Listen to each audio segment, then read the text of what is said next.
As I said before the break, we're now moving back into the 20th century, and our program on medicine and religion at the University of Chicago is blessed not only to have fine scholars like Asim Padella and Far Curlin, but we also have great assistants, and you're going to hear from two of them this afternoon. The first presentation is going to be given by Kelly Wallenberg, who's been working at our program since September 2009.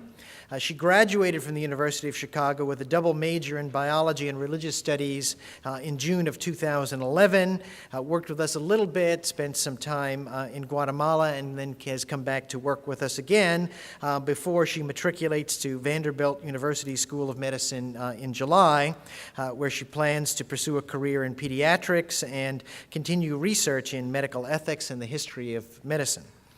And the second speaker, and they're going to do this as two parts of one sort of joined presentation, is Daniel Kim, who's the senior program manager for our program on medicine and religion. And he also helps me a great deal as the managing editor of the journal Theoretical Medicine and Bioethics that I edit out of the McLean Center. In addition to keeping me in orbit, which is not an easy task, he's also studying part-time at the University of Chicago Divinity School, and that's after he got degrees in public health and religious ethics from Yale before coming to work with us. He also spent a little time at the AMA, but we got him out of there very quickly. He's interested in the contributions of the church and theology to issues of medicine and public health. So Kelly and Daniel, please come up, and please join me in welcoming them.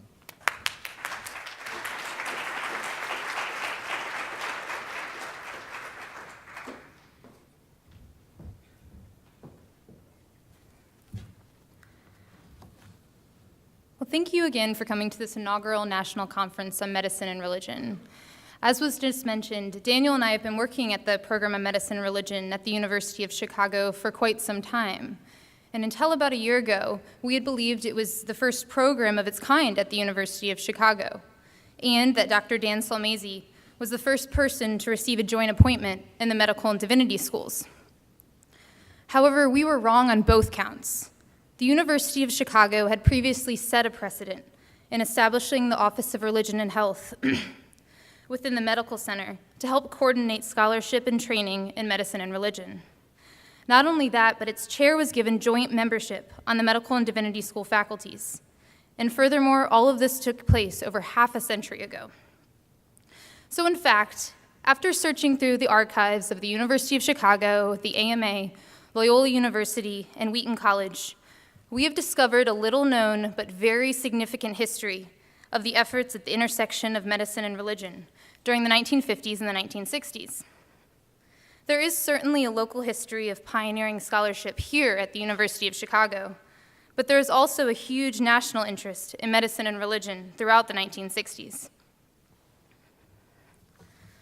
So in trying to share this little-known history with you, Daniel and I have found it useful to distinguish between the initiative of clergy persons to collaborate with patient care on the one hand, and the initiative of physicians to collaborate with clergy to improve medical care on the other hand. I will address the first part of this narrative, the efforts of clergy persons. I will focus on the story of Granger Westberg, who we believe is a worthy subject because of the pioneering niche nature of his work at the intersection of medicine and religion. Westberg served as the chair of the unprecedented Office of Religion and Health at the University of Chicago Clinics between 1956 and 1964. His story during this period is one of a pioneer trying to help American clergy and physicians transition from a one-way relationship to more of a collaborative one. Daniel will then address part two of our narrative with a focus on physicians at the American Medical Association and their nationwide work with religion during the 1960s and the early 1970s. So to begin, in 1956, the Office of Religion and Health was established at the University of Chicago to build a bridge between the divinity school and the medical school. Granger Westberg was named its first chair and given a joint appointment on both medical and divinity school faculties. And in this new position, he was tasked with not only teaching theological students the art of ministering to the sick, but also with exploring new avenues of communication between the clerical and medical professions through teaching and research. Administrators at the university, as well as national news representatives, hailed this new initiative as utterly unique and precedent-shattering. But before we go into Westberg's various efforts in this new initiative, I think some context might be helpful. The office, given its location at the University of Chicago Clinics, was the result of prolonged conversations between the dean of the Division of Biological Sciences and the dean of the Divinity School. But the actual impetus for the idea grew out of the work of Charles T. Holman, as seen on the left, and Seward Hiltner on the right, during their time at the University of Chicago. It was they who envisioned something like an Office of Religion and Health that would bridge the two worlds of medicine and religion. And it was Hiltner in particular who recruited Granger Westberg to the University of Chicago, first in 1952 as its first hospital chaplain, and then in 1956 as head of the Office of Religion and Health. Both Holman and Hiltner were faculty at the Divinity School, Holman from 1923 to 1947, and Hiltner from 1950 to 1961. But it is particularly noteworthy that they were both, in their time, very influential figures within a relatively new field of scholarship, seeking to connect pastoral theology and pastoral care to psychiatry and clinical psychology, and vice versa. Indeed, it's fair to say that this new Office of Religion and Health owed much to a broader tradition of clinical pastoral education and pastoral counseling, which began in the 1920s in Massachusetts through the work of Dr. Richard Cabot and Chaplain Anton Boysen, among others. In 1925, Dr. Cabot called for what he titled a clinical year for theological students at Harvard. He thought that theological students should be trained in pastoral care during an internship year in the hospital, much like the first year of medical residency. So similar to their medical peers, theological students would focus on the case study method of careful observation of individual patients. Later in 1925, Boysen implemented Cabot's plan at Worcester State Hospital, and the program rapidly inspired other similar ones across the country and soon came to be called Clinical Pastoral Education, or CPE. By 1930, a national council overseeing CPE had been established. By the 1950s, unprecedented numbers of theological students were receiving training in clinical pastoral education, and 2 academic journals committed to pastoral care had been established. By 1956, even the National Institute of Mental Health demonstrated its interest in CPE by awarding over $400,000 in grants to Harvard, Loyola, and Yeshiva universities to develop mental health curriculums for theological students of Protestant, Catholic, and Jewish faiths. But still, the interest in CPE was on the education of theological students and not on preparing physicians for any type of collaborative effort. So alongside the development of CPE, and very closely related to it, was the rise of hospital chaplaincy. In the early 20th century, hospital chaplains were rare, and if they did exist, they were only present in religious hospitals and working part-time. These early chaplains were expected to see every patient on the wards on each shift, which greatly limited the amount of time they could spend with any one individual. Over time, hospital chaplains were given full-time positions, hired at non-religious hospitals, and allowed to devote themselves to the patients who requested their services. And by 1961, 20% of hospitals in the US had full-time chaplains. In fact, hospital chaplaincy is how Granger Westberg himself found his way into the intersection of medicine and religion. So I'd now like to tell you a little bit more about him. Westberg had served as a Lutheran parish minister from 1939 to 1943. Then in 1945, through a fortuitous series of events, a story in and of itself, he became the very first full-time chaplain at the Augustana Lutheran Hospital in Chicago. Then in 1952, he became the first full-time chaplain of the University of Chicago Hospital. The Journal of Medical Education described this new appointment as an experiment, saying, quote, "Recently at the University of Chicago, an interesting experiment has been started. An understanding and experienced young chaplain has been made a member of the staff. He will visit the sick, and particularly those who want spiritual help. In many instances, he will work with the doctors, studying the patient, and going over his social and spiritual problems. He will come in contact with the medical students and will work with them, sometimes learning from them and sometimes teaching them," unquote.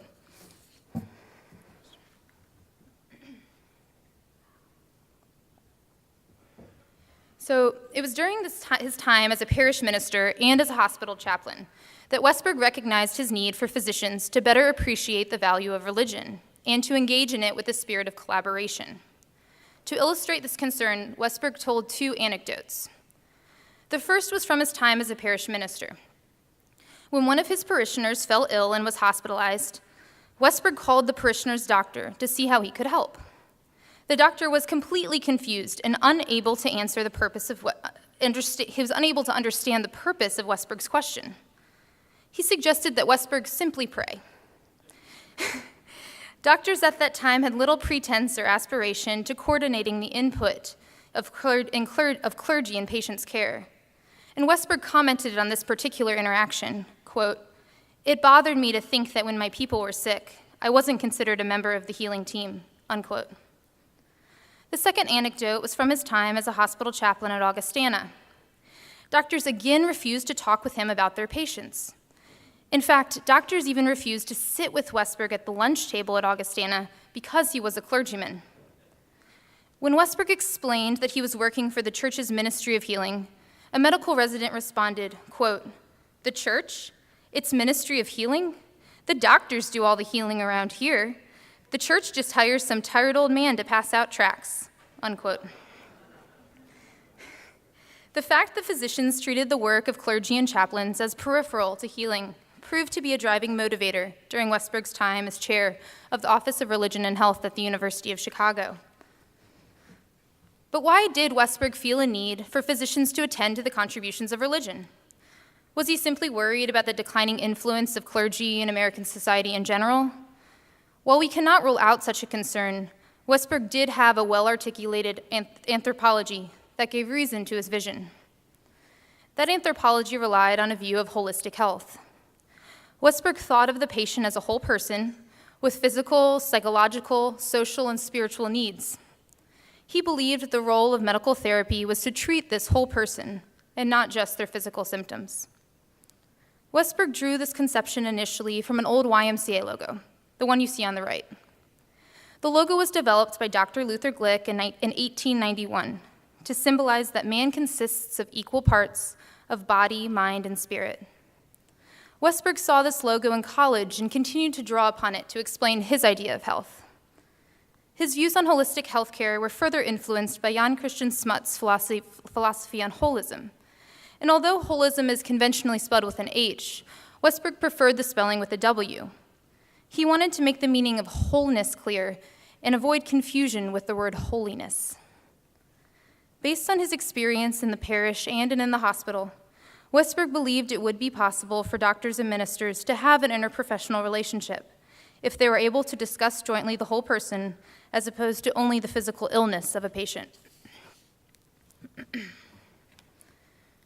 Granger Westberg began to realize his vision of an interprofessional relationship between physicians and clergy when he was appointed chair of the Office of Religion and Health at the University of Chicago in 1956.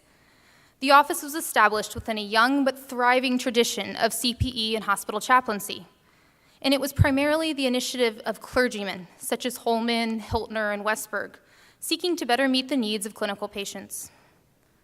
The primary challenge was the fact that physicians were relatively uninterested in any contributions clergy could make to patient care. And the pioneering aspect of Westberg's work at the University of Chicago was to address this challenge, both by helping clergy make contributions to patient care and by engaging the interest and involvement of physicians. Westberg initiated many projects to address this issue, including interdisciplinary case conferences, where 20 or so physicians, nurses, social workers, and chaplains would gather on a weekly basis to discuss a patient, the religious aspects of that patient's life, and the way in which that patient's attitudes contributed to his or her illness and health. The case conferences do seem to have been relatively successful, although, as Westberg noted in his description of the conferences, quote, Some doctors have left the conference scratching their heads and saying, "How did they get me involved in this unscientific approach to illness?" But others said, "This is the first time I have ever even thought about the religious dimension of my patients' illnesses. And it's the first time I've ever sat down on an equal footing with nurses and pastors," unquote. Westberg also developed and taught interdisciplinary courses for medical and divinity students and gave countless lectures on the intersection of religion and health. His ideas were actually so popular that he was receiving an invitation every day to speak around the country. But Westberg was not stuck in the ivory tower. Rather, his desire was to get the clergy on the ground to make contributions to the care of patients and to work with physicians in that care. So to this end, he conducted 2 pilot studies, known as the Kokomo and the Granger projects.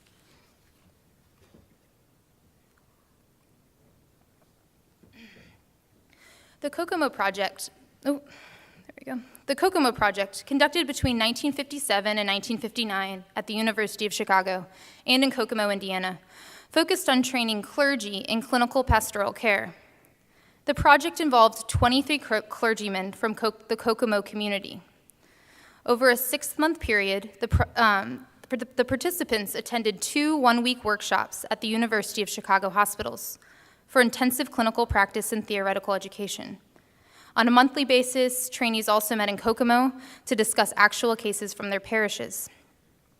Efforts were also made during this time to include other leaders of the Kokomo community, such as lawyers, physicians, and educators. In the Kokomo Project, Westberg sought to instill in clergymen a clinical approach to pastoral counseling and to rigorously train them as active participants in preventing and, to some degree, diagnosing mental illness. After the successful completion of the Kokomo Project, Westberg obtained over $14,000 from the National Institute of Mental Health for the Granger Project. The Granger Project was essentially an extension of the Kokomo one, but with the aim of further enhancing communication between clergymen and physicians in clinical settings.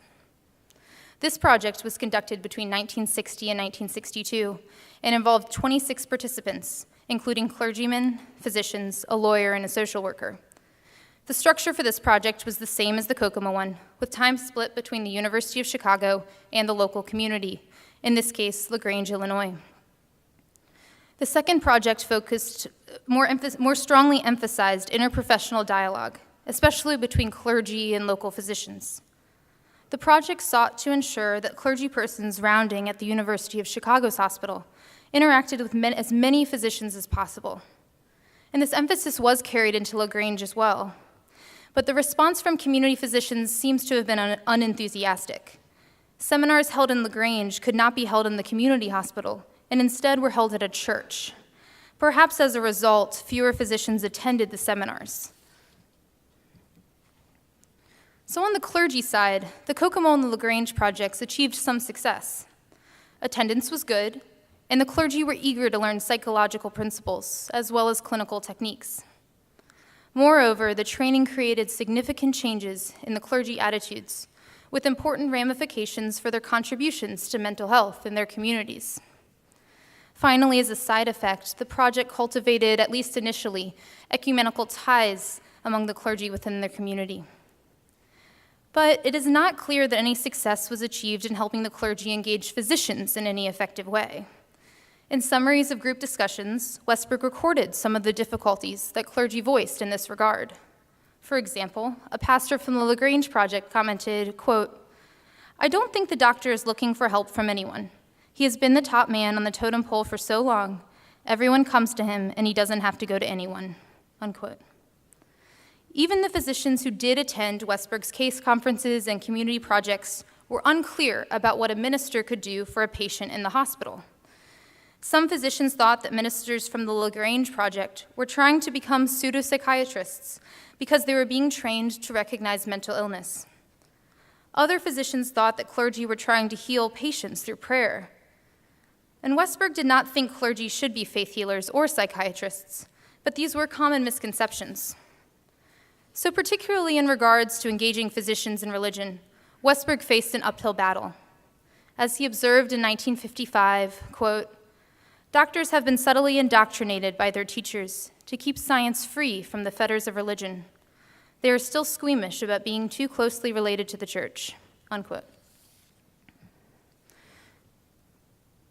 So in conclusion, I want to suggest that Granger Westberg was a product of a robust young tradition of clinical pastoral education and hospital chaplaincy that began in 1925 and continues till today. The next step in that movement in 1956 was to foster more collaborative engagements with physicians. Physicians, according to Westberg, simply were not as enthusiastic about religion as clergy were about medicine. Granger Westberg at the Office of Religion and Health was one answer to this problem. And to be sure, he enjoyed many successes, especially in the training of the on-the-ground clergy. But with respect to engaging physicians in the contributions of the clergy, Westberg's success appears to have been limited. The reasons for this lack of success may have been the logistics of his projects, or perhaps it was because physicians were never going to be too amenable to the calls of the clergy, including Westberg's in the 1960s. While Westberg's immediate success in engaging physicians may have been limited, we have reason to believe that he had an indirect impact on the practice of medicine. We believe that Westberg helped lay the groundwork on which physicians themselves built a national interest in religion in the 1960s. Daniel will now speak about this national experience among physicians at the American Medical Association.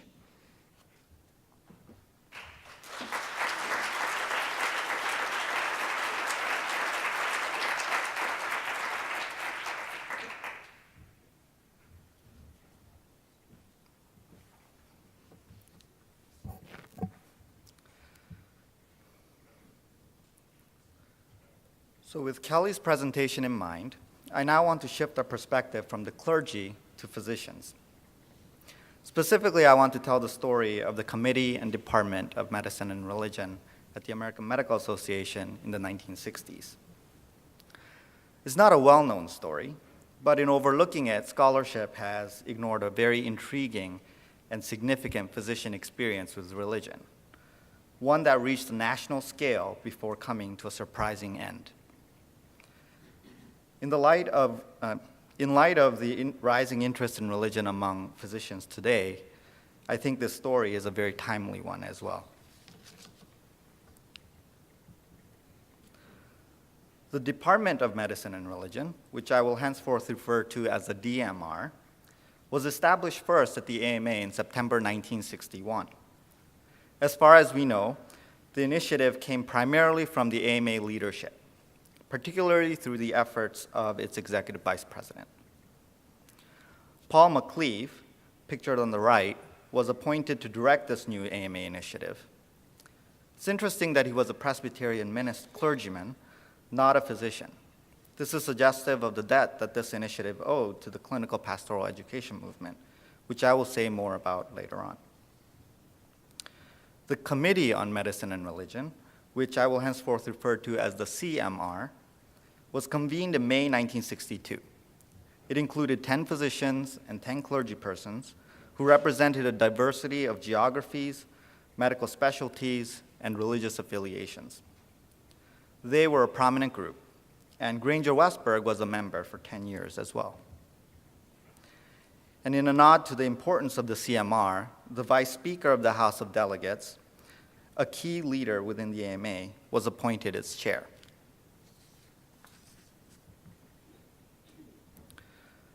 Organizationally, the CMR was answerable to the Board of Trustees. It was created by the board's approval and support, and the chair of the CMR, the Vice Speaker of the House, was a board appointee. The CMR's primary task was to direct the DMR, and the DMR's task was then to implement the CMR's vision. So while the DMR did much of the legwork, the DMR's programming success depended on the collective vision, direction, and prominence of the CMR members. The purpose of the CMR and DMR was, according to Paul McLeave, quote, to create a climate of communication between the physician and the clergy person, leading to the most effective care and treatment of the patient in which both are interested, unquote. The basic concept behind this was what they called total care. similar to the idea of holistic care advocated by Granger Westberg. As the CMR and DMR brochure makes clear, they argued that, quote, man is physical, spiritual, emotional, social. He is a whole being, and in ill health, he requires total care and treatment, unquote. So therefore, the best possible care for patients required physicians and clergy persons to collaborate.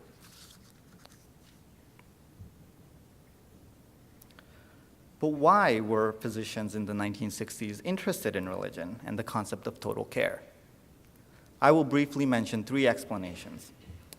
One was the history of prior engagement between medicine and religion. The impressive developments in clinical pastoral education suggested that religion and scientific medicine could indeed coexist.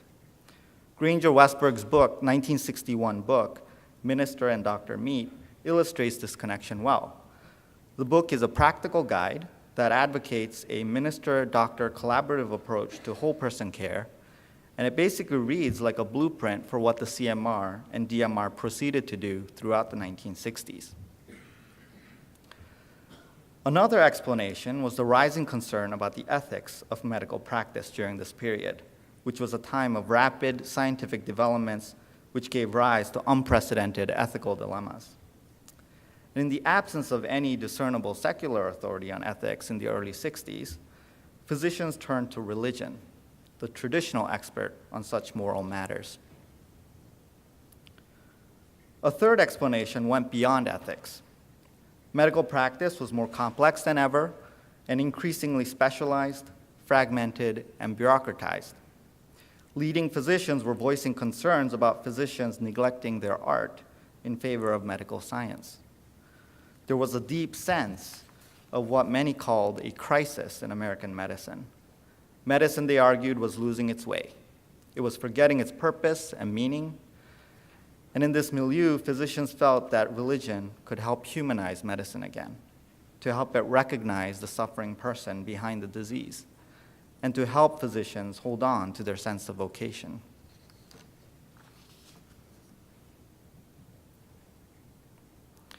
I now want to turn to what the CMR and DMR actually accomplished.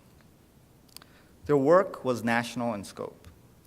Starting in 1963, for example, they held annual conferences that involved some of the biggest names in medicine and religion, such as Abraham Heschel, the eminent Jewish theologian, Fulton Sheen, a Catholic bishop now being considered for sainthood, William Menninger, founder of the famous Menninger Foundation, and Howard Rusk of the Rusk Institute for Rehabilitation Medicine.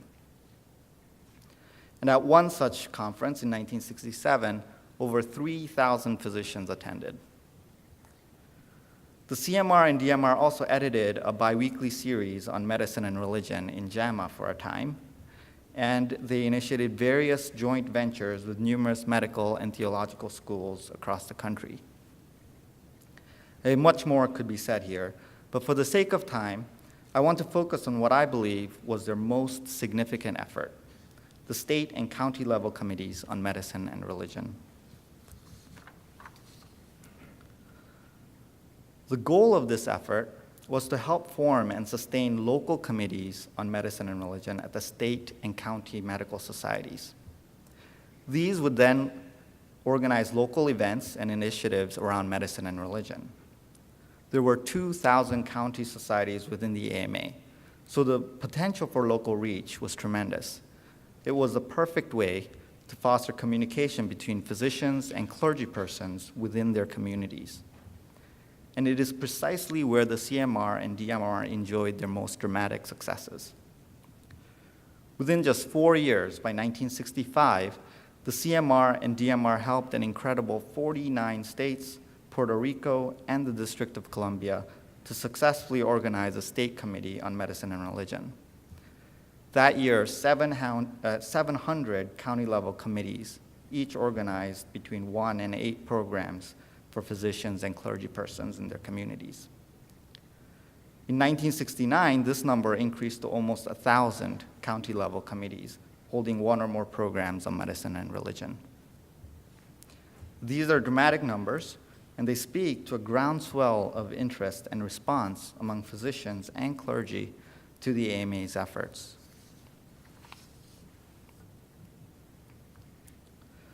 The CMR and DMR didn't just set up these local committees.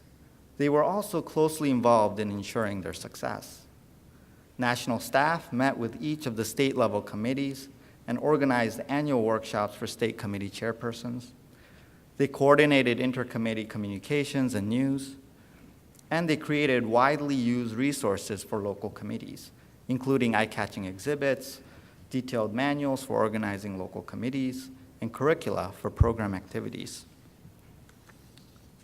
I just want to highlight one such resource.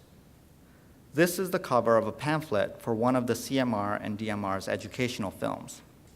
This particular one was produced in 1963 and is a series of vignettes designed to elicit discussion about the cooperation of clergy and physicians in the care of patients. It won a film award in 1965, and a third-party estimate shows that it had reached an estimated audience of almost 23 million physicians, students, and others by 1970. And as the 1960s drew to a close, it was clear that the CMR and DMR's programs were bearing significant fruit. Many of the local committees on medicine and religion were very active. They were organizing panel discussions, seminars, and conferences, developing joint initiatives with theological schools and medical schools, and creating awards to recognize leading physicians and clergypersons in the area of medicine and religion. This level of success within just a decade was extraordinary. In 1970, Walter Bornmeyer, the president-elect of the AMA, called it the fastest, I quote, the fastest growing program of the AMA in the past 50 years. I think that this is one of the finest things that the AMA has done, unquote. Despite its dramatic success, however, the CMR was abolished in 1972, and the DMR was quietly dissolved just 2 years later. The decision was that of the Board of Trustees. There is little discussion or warning prior to the termination in any extant records. But given the CMR and DMR's obvious successes, one wonders why they were terminated so abruptly. The official reason for abolishing the CMR was budgetary. In its report about the termination, the board notes that the number of councils and committees within the AMA were found to be excessive and duplicative. The board's suggestion seems to have been that the CMR's contributions did not warrant its cost. And to be sure, the DMR was not abolished with the CMR in 1972, and the DMR's programs were maintained on a reduced budget for another 2 years. But given that the DMR relied on the vision and direction of the CMR for its programming, the likelihood of the DMR thriving by itself was always low.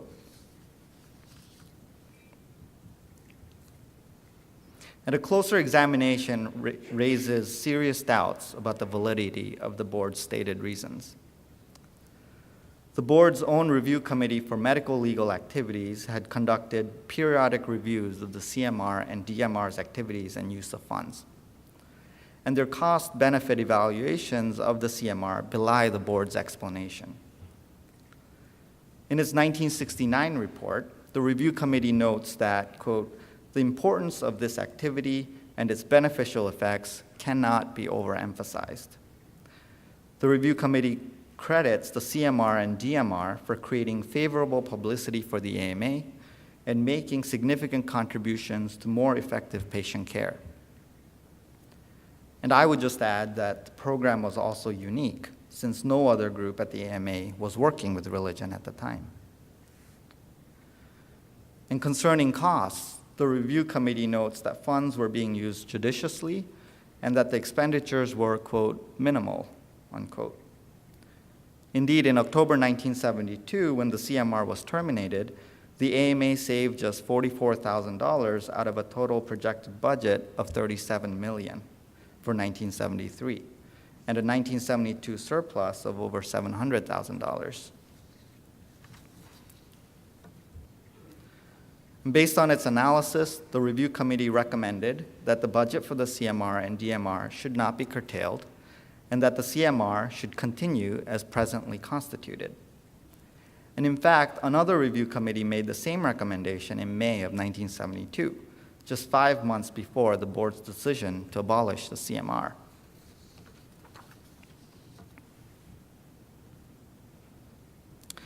The board's official administrative reasoning for abolishing the CMR is unconvincing. In the remainder of my time today, I will suggest that the CMR's demise may have had more to do with its involvement in the abortion politics of the AMA. Abortion had been criminalized in the latter half of the 19th century, and for much of the 20th century, abortion was largely a dangerous underground practice.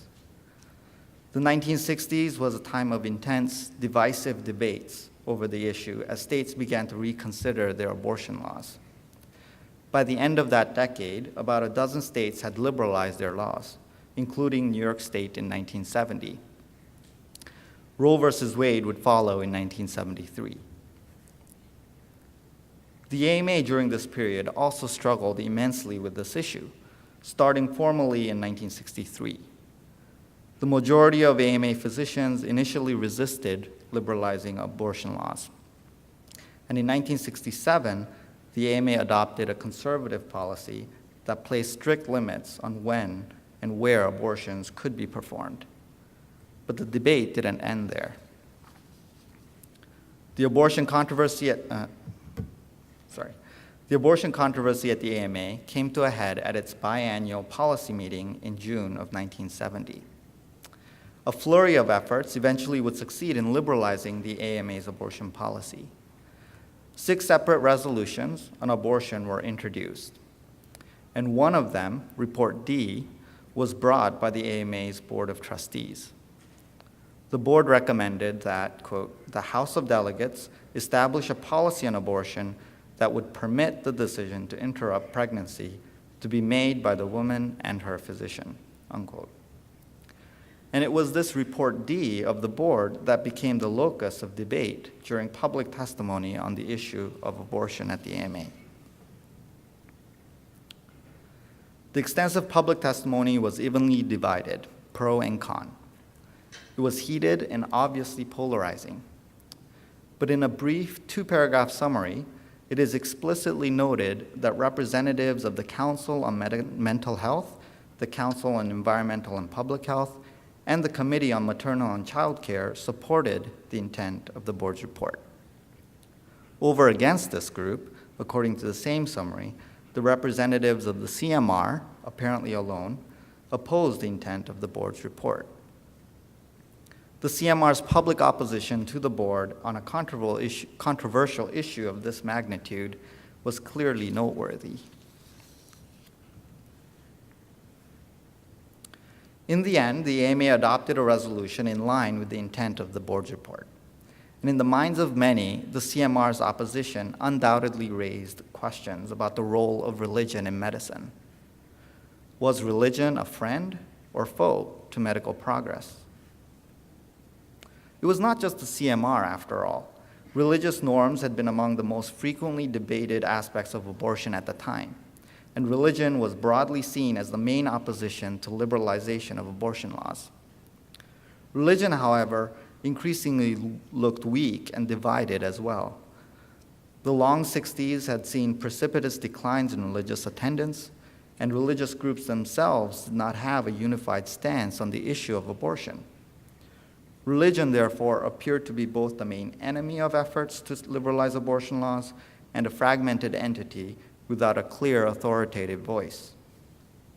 And in the wake of the board's victory on abortion, the fact that the CMR, as religion's primary presence at the AMA, had been a barrier to progress may have magnified doubts about religion's status as a partner in medicine's future. By 1972, the CMR was experiencing significant political pressures. Arne Larsen, the DMR's new director since 1970, observed that, quote, it is increasingly evident that more groups are becoming concerned in various or all facets of healthcare delivery systems. programs that implemented philosophical positions were being questioned and jeopardized by other institutional and political forces, unquote. This was to be the issue of concern at the next national consultation of organizations engaged in medicine and religion, which was to be held on October 5th, 1972, and hosted by the DMR that year. But the consultation was too late for the CMR. Confirming the reality and strength of these pressures at the AMA, the Board of Trustees abolished the CMR that very month. And the DMR was quietly dissolved just 2 years later.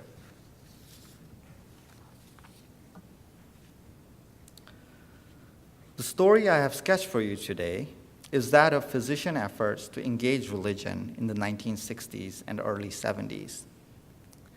The CMR and DMR enjoyed phenomenal national success: an annual conference with 3,000 attendees, a state committee on medicine and religion in virtually every state and territory within 4 years, and almost 1,000 active county-level committees within 10 years.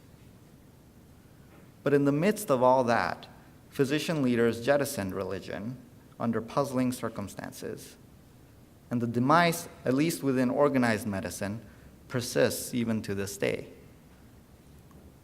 Kelly earlier narrated the efforts of Granger Westberg, who sought to engage physicians towards the holistic care of patients. He serves as a pioneering example of the clergy engagement with medicine. In contrast to the story of religion at the AMA, while his initial programs with physicians were only modestly successful, his idea of clergy engagement with medicine survived and continues to thrive in clinical settings today. We have proposed that the divisive politics of abortion played a significant role in the rift that developed between religion and organized medicine. Abortion is certainly only part of that story. Yet the abortion debate may represent a watershed event at the confluence of many factors that led to religion's precipitous fall from the heights of its collaborative engagement with modern medicine. We would invite your thoughts and questions during our panel discussions later on, after Professor Martin Marty engages us with his assessment of medicine and religion in the 1980s.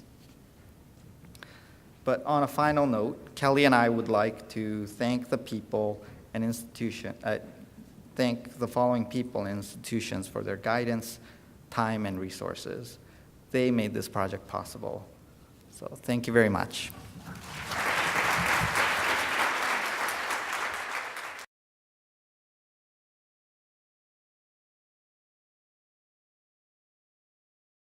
Our next speaker is Professor Martin Marty, the Fairfax M. Cone Distinguished Service Professor Emeritus of the History of Modern Christianity at the Divinity School of the University of Chicago. He received his PhD from the University of Chicago, taught at our Divinity School from 1963 to 98. He's the author of over 50 books, and I'm sure almost everybody in this room has read some of his work. He's the past president of the American Academy of Religion, the American Society of Church History, and the American Catholic Historical Association. His honors are innumerable, including the National Humanities Medal, the National Book Award, the Medal of the American Academy of Arts and Sciences, the University of Chicago's Alumni Medal, the Distinguished Service Medal of the Association of Theological Schools, and the Order of Lincoln Medallion, the top honor in the state of Illinois. He's received 80 honorary doctorates. Important to the work of this meeting, he's the founding president of the Park Ridge Center for the study of health, faith, and ethics. And I think he likes to note that in all of this, he's maintained a pastoral approach to his scholarship. He was ordained in 1952 as a Lutheran pastor. He's a scholar, a gentleman. He's been of great service to our program on medicine and religion here at the University of Chicago, and we're very pleased to welcome Dr. Martin Marty to the podium. Thank you.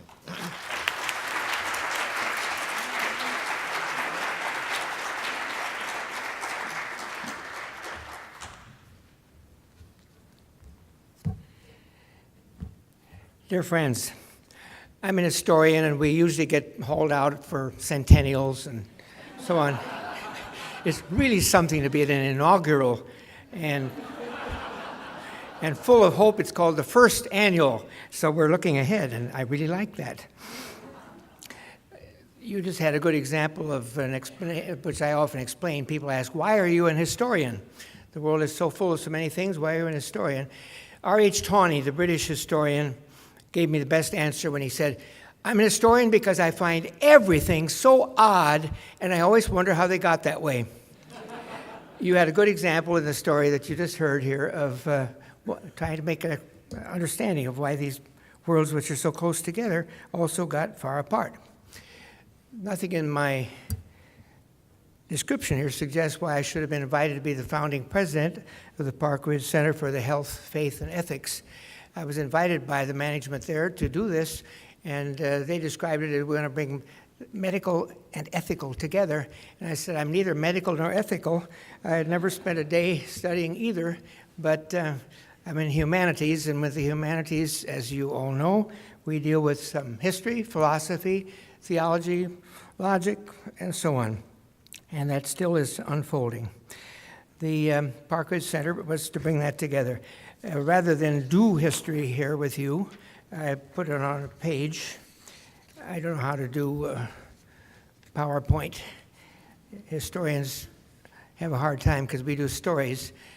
And quote the great Lord Acton, power corrupts and PowerPoint corrupts absolutely. but I've seen it well handled today. I don't imagine many of you or most of you in the room have heard of the Park Ridge Center, though I'm quite sure you've known some of its effects because I think it had considerable influence in picking up the very kind of thing that we've just heard about along the way. Lutheran General Healthcare System and the United Church of Christ medical systems, which became Advocate, were the founders of it, and from the beginning, it was very clear that they were aware of the pluralism, the interreligious character of everything they were doing in their own hospitals. Very few people who were patients there were Lutheran or United Church of Christ. They were the representative of Greater Chicago. One of my colleagues at the Divinity School, Wendy Doniger, likes to say, to illustrate this, I'm brought up an agnostic Jew, and I teach at a former Protestant divinity school, and I teach Hindu theology, and my confessor is Father David Tracy. So that's the world in which I was inhabiting when I was invited to do this. We should bring another name here to match Granger Westberg's, because he was certainly the pioneer in the things you heard about, but in the formation of the Park Ridge Center and so much that went with it, and its vision, a man named George Caldwell, who was the CEO in the period in which the Park Ridge Center got founded.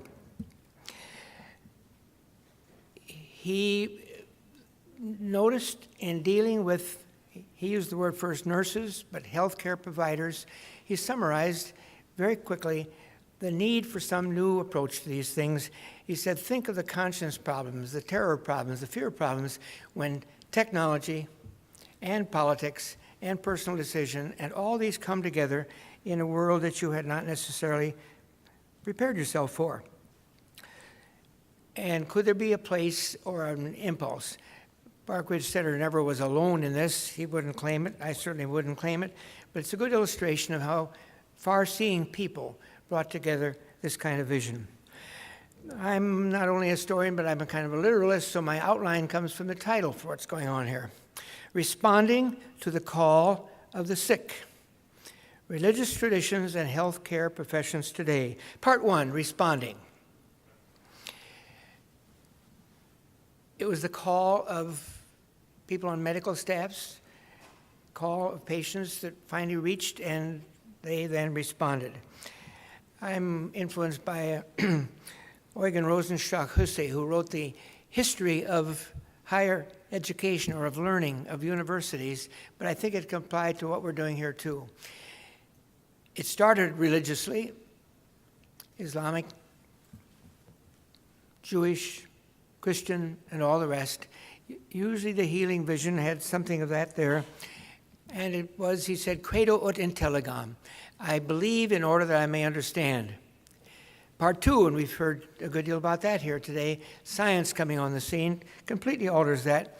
And for Eugen Rosenstock Hussey, it was cogito ergo sum, René Descartes. I think, therefore I am, which means you couldn't do these things if you didn't have skepticism, critical intelligence, and all that goes with it.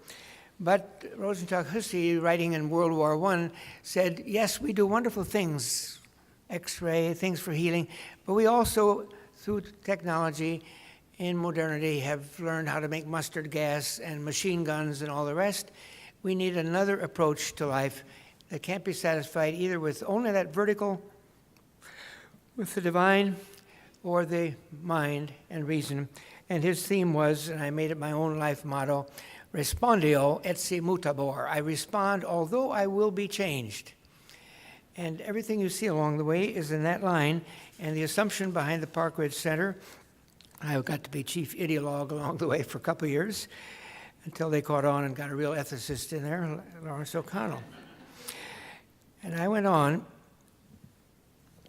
pursuing the world in which these conflicts are so vivid. After my years at the Park Ridge Center, I was asked by the American Academy to head their 8-year project, 5 volumes on militant fundamentalisms around the world. And out of that, I fashioned a talk at the University of Illinois once who defined religion as the healer that kills and the killer that heals. What is it about this dimension of experience that leads people to do that?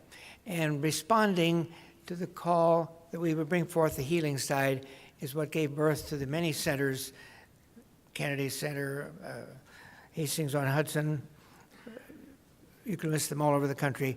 We were suddenly realizing that we had to give thought to things that we hadn't necessarily.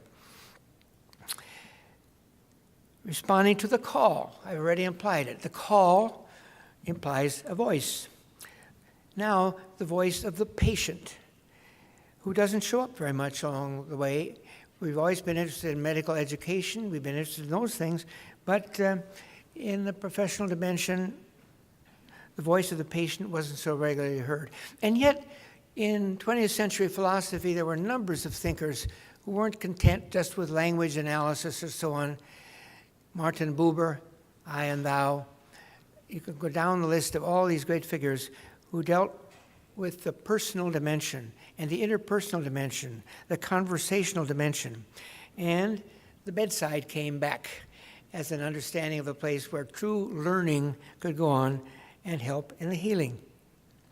Third word, the call of religion. At the time the Park Ridge Center was formed, we had just come through a period in which we greatly celebrated the secular. We're celebrating the secular, cogito ergo sum, certainly is liberating to humans. We know a lot of things that religion and others can do to imprison the mind and the body.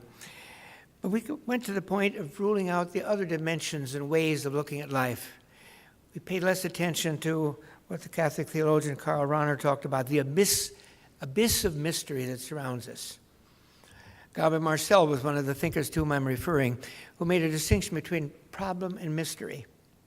A problem is something that has a potential solution, and therefore you lay siege to it. I like that image. You lay siege to a problem. That's what we do in medical research. That's what we do in budgeting. You have a problem. The mystery is not solved. You go deeper and deeper into the mystery because you're involved in it, and humans are involved in it in a special way. Some advice I got from George Caldwell when we got this thing started was, he said, don't be spooked by the secular. It's interesting to me today, now, 40 years later, that the simple defense of the secular is on the defensive. Many great books, many great seminars. It's not going to go away, and I hope it doesn't go away. We get good things out of it. but we are rediscovering the role of religion, partly because we've gone global.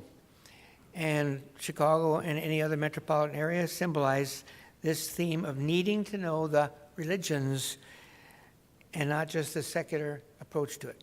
There is no place to hide. I spoke once to some hospital people in Cedar Rapids, Iowa. Again, I told you I wasn't medical or ethical, but I was an expert on pluralism. So we talked about pluralism and medical ethics. And I told a few of these stories along the way. And somebody said, well, that's how you talk in Chicago. You got all these funny people around here running like that. Okay, let's talk about your hospitals and your area. I had a card up my sleeve. Where is the oldest mosque in continuous use in America? Cedar Rapids, Iowa, where in 1933 and 34, Lebanese millers came to make Quaker oats, and they stayed. Interestingly, their mosque was even a member of the Church Federation, the only word they had available at that time for the interactions that were there. A little bit north of there is Postville, Iowa. You know the story of the Lubavitcher Jews and the complications that came with their life there. We'll go right south, and you could go to Fairfield, Iowa, and the Transcendental Meditation University is there. I said, do you have some things we don't have? Yeah, we have gypsies, do you? Well, I've learned we had 25 to 50,000 in Chicago, and they have their own medical care. You don't do anything without the Queen giving you the... Do you have the Amish? No, they're out in the country. Well, anybody who's done surgery with the Amish knows that there are special religious things that you do, and there will be elders in the room with you along the way, because technology has come so clear and near and has to be interpreted. So, religion, in a very broad sense, sometimes it's common sense, sometimes it's just the commitment to one's own local or particular. Along the way, the Park Ridge Center had to pay a lot of attention to what was quite new on the scene for most alternative medicine. The New Age was in its prime. Remember the New Age? It was in its prime, and it was presenting all of us, ordinary citizens, with a whole new vocabulary of supplementary visions of healing, and we tried to deal a good deal with that along the way. It almost overpowered us, took us over. I have a friend who's an Anglican priest and a banker, and she was a member of a 26-woman group that met every 2 weeks to discuss important issues. And just for fun, she'd wear her clerical collar to these meetings. And she said, at those meetings, I was always the eccentric. Who ever heard of that? She said, technically, the vast majority of American people are somehow related to the traditional religions, but everybody in the room had some other alternative, and it almost always dealt with health and healing. And in a sense, this was catching up to it. The next word is tradition, the religious traditions. Again, in a certain sense, science is not so interested in tradition because normally you are trying to discover the new which replaces the old. And that's in place.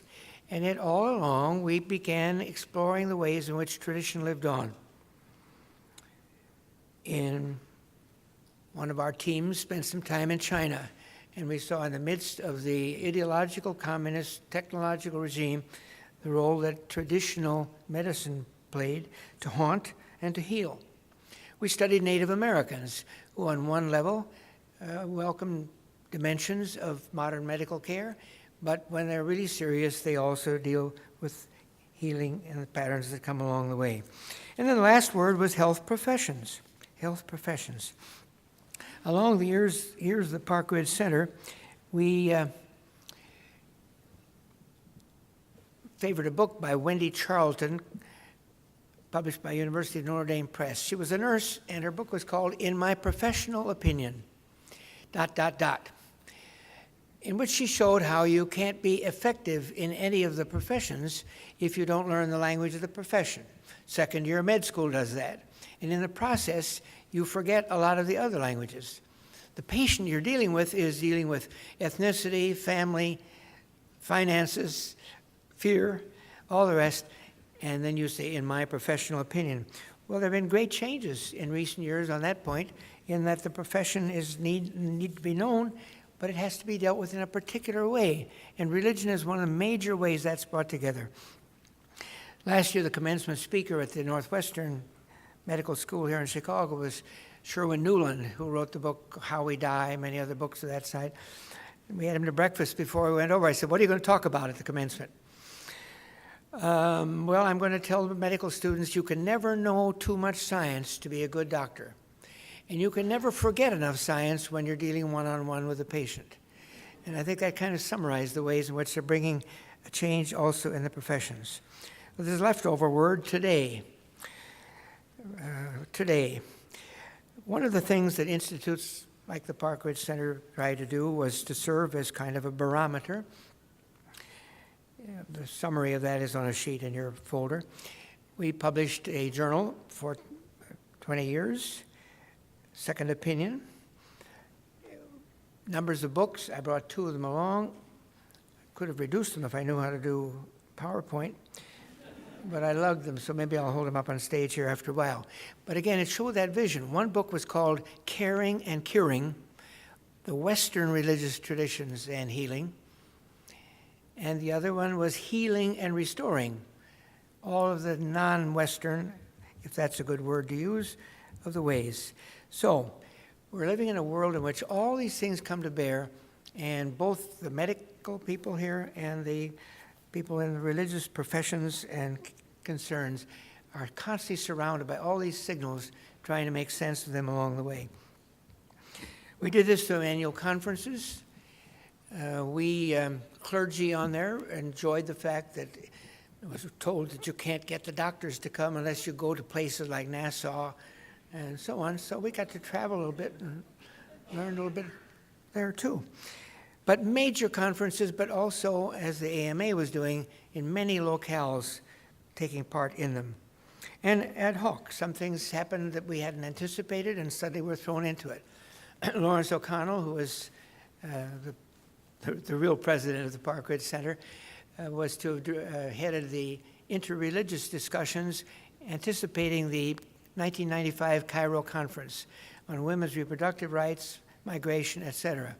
His wife had major surgery that week, and so on 3 days' notice, I was chairing in Brussels a gathering of top thinkers in this field, and a couple Jews, a couple Hindus, trying to find even a formula. A Polish priest was dealing with the Vatican representation, and he had the Book of Canon Law in front of him and kept reading out of it to us. We had a couple from India there, 55 years old, both widowed, and the man there said, you read the first rule was all intercourse, all conjugal activity has to have a procreative intent. And the 55-year-old said, that's really interesting to me, but that's different. So he tried to say, can't we all agree, at least in our common belief in God? And Michio Araki, alumnus of our school, Japanese, said, no, I'm as religious as anybody in this room, but we don't have God. We have sacred void. We may have anything else along the way. It was these encounters in which we learned so much. We got a consensus statement on many things.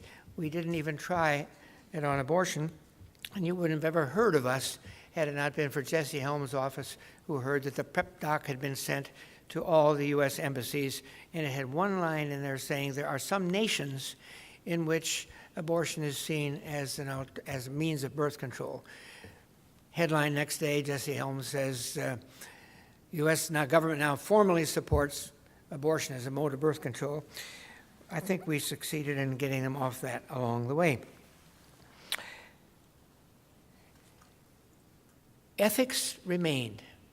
And I think those of you who are formally ethicists know very well how closely related ethical thinking plays in the act of healing. The wrong idea, the imprisoning idea, the killing idea, limits, and the ethical idea that organizes reality on philosophical, sometimes on a religious ground, does it. And much of our work was also in that. A book edited by Ron Hamill, who would plan to be at this conference today, called A Matter of Principles. It was a study of principlism in ethics and seeing all the ways in which these other forces came in along the way. The focus throughout, caring and curing, healing and restoring, and always in the midst of this complex, pluralist society. One of the things we learned, though, was that I made a major text, my own thinking, from George Santayana. Religions are particular, whether it was New Age, whether it was self-fashioned, whether it was an alternative medicine, whatever you're doing, if it's religious, it has a particular character to it. And Santayana said, the religions of the world have a lot of things in common. That's why we meet the way we meet here. They have a lot in common, and they can do a great deal in conversing with each other, learning from each other, hearing from each other. That's all to the good. But, he said, the motivating and energizing part of religion is not from that, but from the, he said, strange and idiosyncratic stories that we tell. And if you think about it, everybody else's stories are very odd, and so are your own if you think about it. But it's this to which people turn as patients, as medics, and as religious leaders. And I think we could document during those years, we spent a great deal of attention, when I said humanities.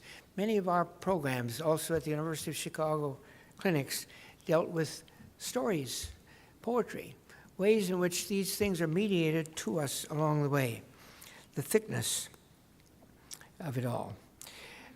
We got a charter for this by the coincidence. I told you my two worlds came together, the 8 years, or nominally 20 years at Park Ridge Center, and then the 8 years on the militant fundamentalisms around the world.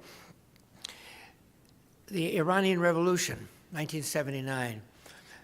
It's hard now to picture that people didn't have to think so much about religion, but we got a quick wake up when Issues and Answers, February 4th, 1979, interviewed C. Stansfield Turner, then head of the CIA, and said, how in the world could this whole revolution have pulled off and the CIA didn't know it, wasn't ready for it?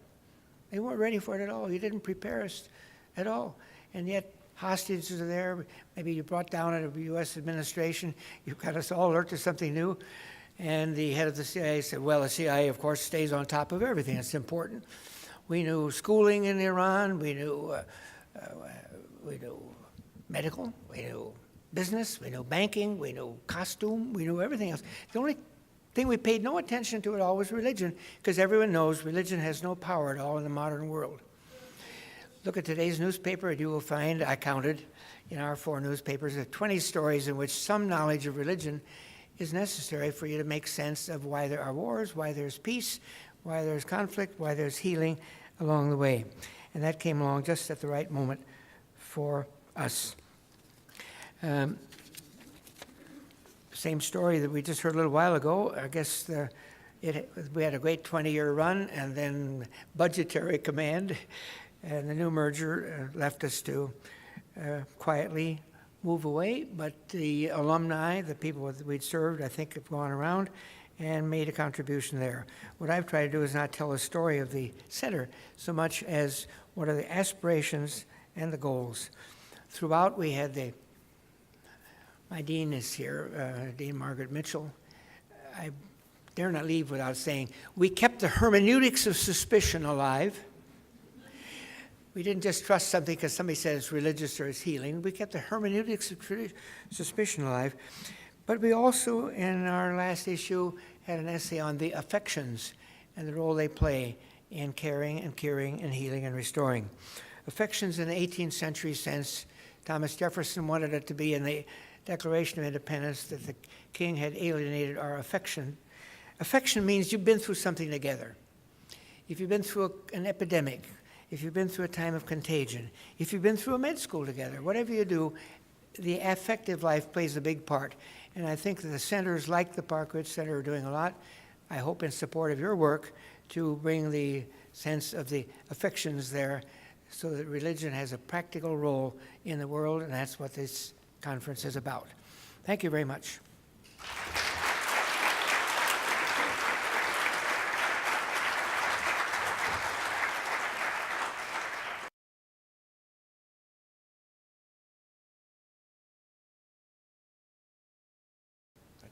I'd now like to invite all of our speakers from this afternoon up to the panel, and the audience has been very patient. I'm sure lots of you have lots of questions, and we do have 50 minutes actually to be able to engage our various panelists in discussion. You can direct your questions to one of the particular speakers. You can direct your question to several of them or to all of them, and I'll field those questions. It would be helpful if you would come to the microphones. There's one in the center aisle and one on each of the side aisles.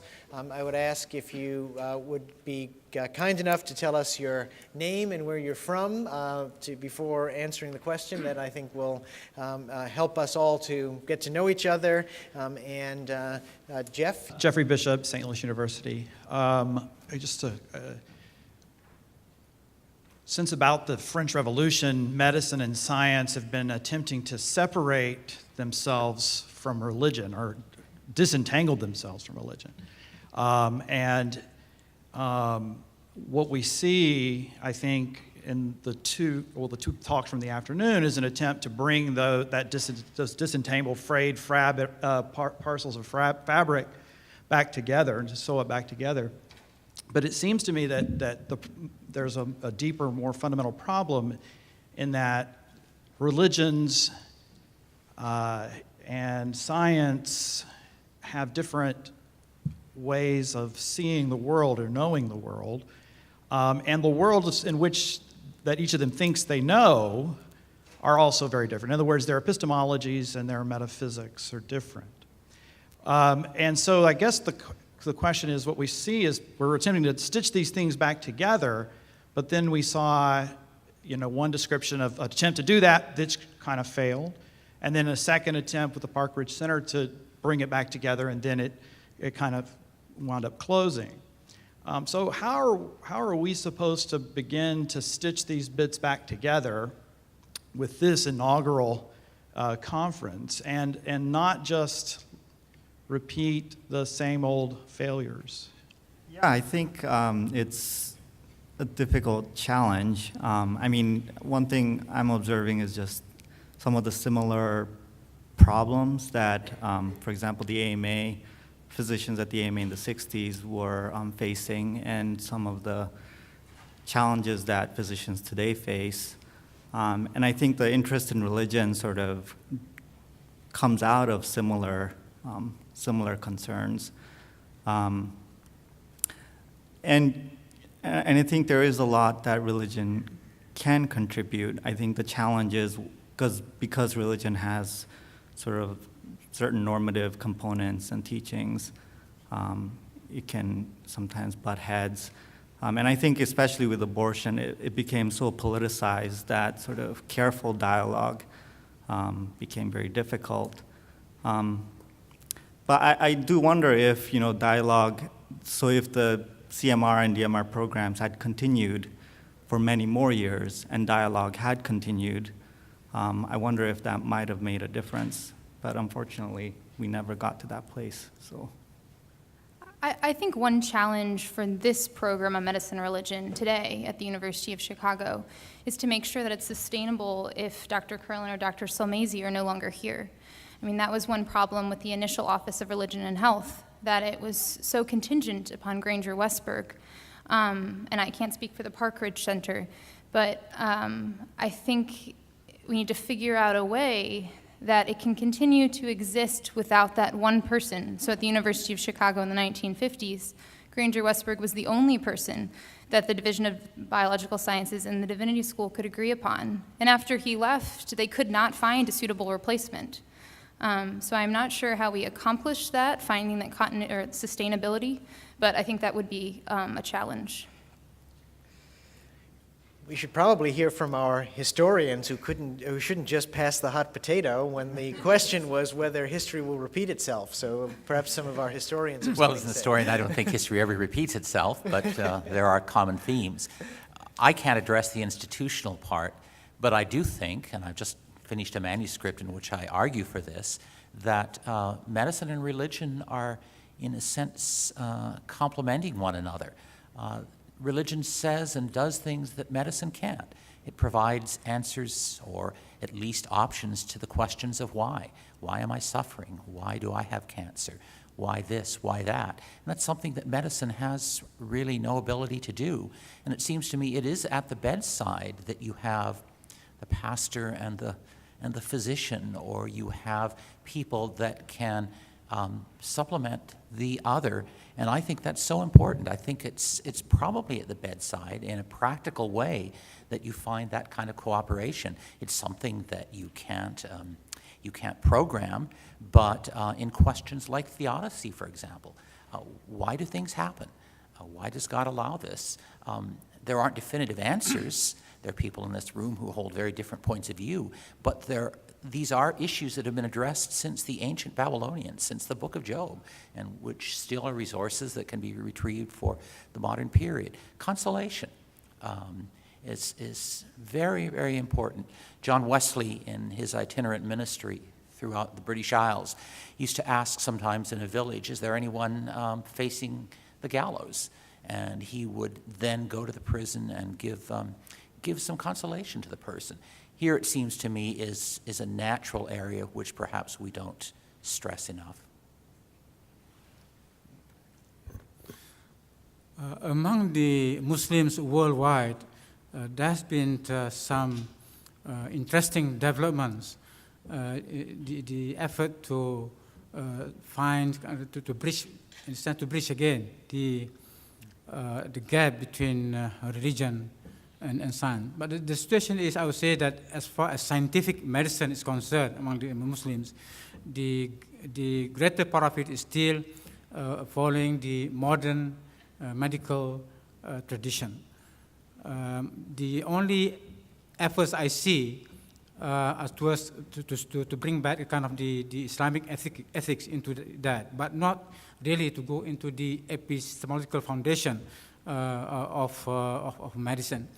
There has been some revival in the case of prophetic medicine in the last 3 decades, 4 decades, together with the so-called Islamic revival in different parts of the Islamic world. We can see the revival of what is called spiritual medicine. But besides that, what I think is going to have more important impact, more significant, the few groups that have sprung up in different parts of the Muslim world, trying to, in a sense, to go along with the postmodernist idea that the indigenous tradition should be given the chance to develop. And I think if within that context, the traditional philosophy of Islamic medicine is being revived in certain parts. But as I can see, it is not that, not very significant overall. When you were telling the story and introduced the idea that it was abortion politics that brought about the demise of CMR, when you first put up that slide, it wasn't obvious to me which side of the abortion debate CMR was going to fall on that made them unpopular. So I'm curious if you know anything about the specifics of who was active or vocal in CMR, given my sense, not knowing the history really well, but a little bit of the history, that there were many prominent clergy before Roe v. Wade who were very active in helping women find safe abortion services. Who were there? Women on the committee? Were there, what faiths were represented on the committee? And how do we know anything about their internal process of how CMR itself came to their position on that policy? So the people who made up the committee on medicine and religion, basically a kind of wide variety of Christian denominations were represented. Judaism was represented. And given just sort of some of the disagreements about abortion among the various denominations, I expect that there were disagreements within the CMR as well. And to be honest, they're just in the archival records. There are no records of the conversations that took place. We just know that representatives of the CMR And I assume that there was discussion among the CMR members prior to those representatives going up to the mic and giving testimony, did that. So I don't know whether there was, how significant the disagreement was within the CMR itself.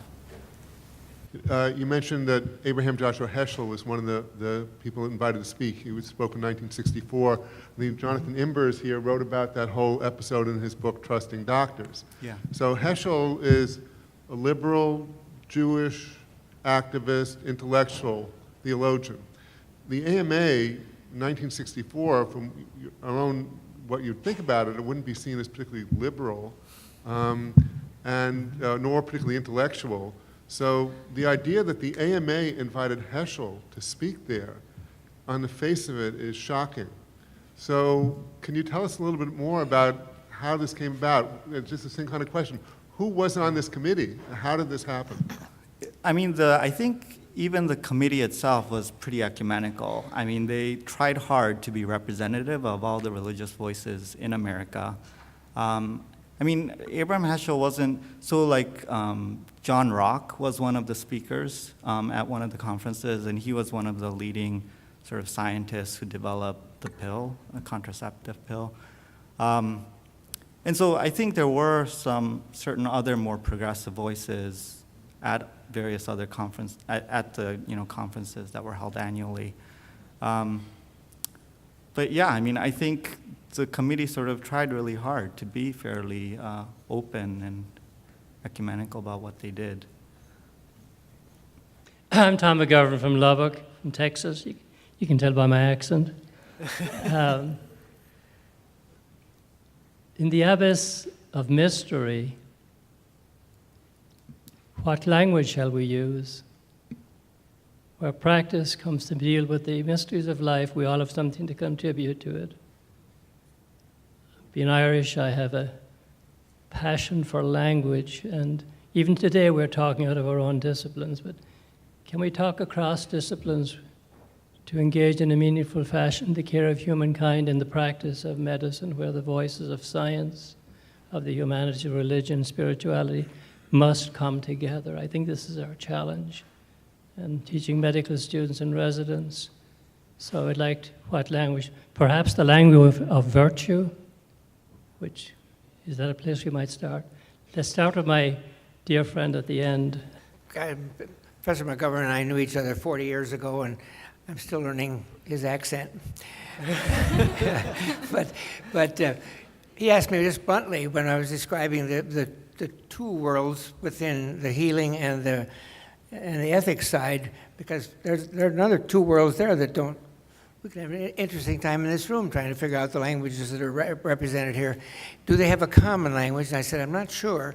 I still always start with the patient, the fixed point of all we do, and then you have to ask, what tools can I bring in order to engage in healing, whether I'm an MD, whether I'm a nurse, and nurses were vital to all of our studies, whether I'm a chaplain or whatever. And then he amplified that by saying, as they begin to talk, might the ancient and classical philosophical theme of virtue and the virtues work? But if we had time to do it, I'll just spend 30 seconds saying, I read a book a few years ago on the problem of the virtues. The Greek and the Roman virtues were all heroism and courage and brass and strength and all that.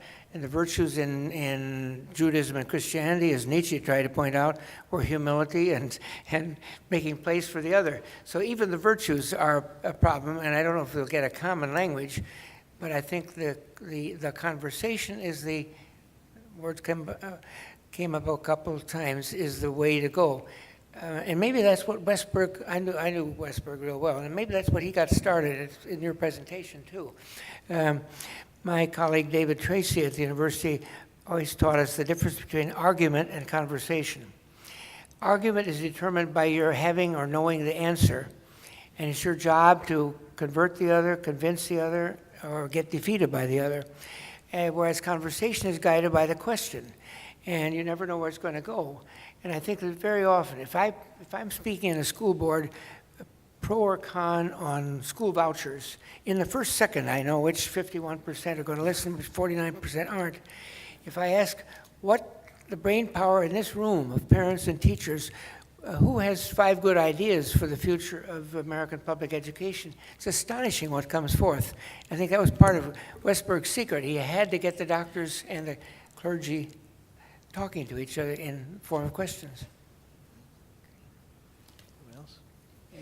Briefly, this ties a little bit with Jeff's earlier question. It seems to me that perhaps the challenge is, to pick up with the Santa Ana quote, to have a context in which those strange stories we tell can be shared, and so because that's what gives energy to coming together, and that we not, that there's sufficient enough experience of that and the relevance of that that people will sustain attention to this, and that perhaps part of the challenge is to not expect to bring too much synthesis, more than can be forged realistically.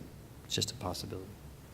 Dan Hall, the University of Pittsburgh. I'm wondering if you could just fill us in a little bit more on the history at the University of Chicago after Westberg's tenure. What happened to the Office of Religion and Health? You alluded to it, they couldn't find someone to fill it. Was it abolished at some point, or did it just evaporate until Dan returns? Granger Westberg left in 1964 to become the Dean of the Institute of Religion in the Texas Medical Center in Houston. And why he left is interesting in and of itself, but after he left, oh, okay. So he actually submitted a proposal to the committee at the Divinity School at the University of Chicago to expand the Office of Religion and Health. He had a number of ideas. He wanted to do research on grief, which Dr. Kubler-Ross ended up doing later on. He wanted to expand the programs that already existed, the community programs, and he wanted to create an MDiv program at the University of Chicago. And those ideas were shot down, and so he became very discouraged and received this offer to become this dean in Texas, accepted it, and 3 months after accepting it, the committee changed their mind. A lot of his ideas were accepted. An MDiv program was established at the University of Chicago. So it was a little bit unfortunate series of events. But after he left the University of Chicago, Carl Neiswanger, who was chaplain at the University of Chicago hospitals at the time, took over a lot of his programs, but from the chaplain side, he didn't have an appointment in both the Divinity School and the Biological Sciences. And in addition, Charles Stinnett was a professor in the psychiatry department, and a few years later was given a joint appointment in the psychiatry school or Department of Psychiatry and in the Divinity School. However, he wasn't appointed to the Office of Religion and Health. So what happened to that office is it kind of disappeared. What I didn't mention in the presentation was that alongside the Office of Religion and Health, there was a Department of Religion and Health that offered classes, and that somehow continued to exist, and I am a little iffy on the specifics, but it really did fade from existence. It is no longer in the records at the University of Chicago after 1964. The symbol of the University of Chicago is on your program, and it's the phoenix, the bird that goes out in the desert and dies, and a new one comes forth. They thought they were doing that because the old university had died, so a new one came forth. Even there, I have a different story on it.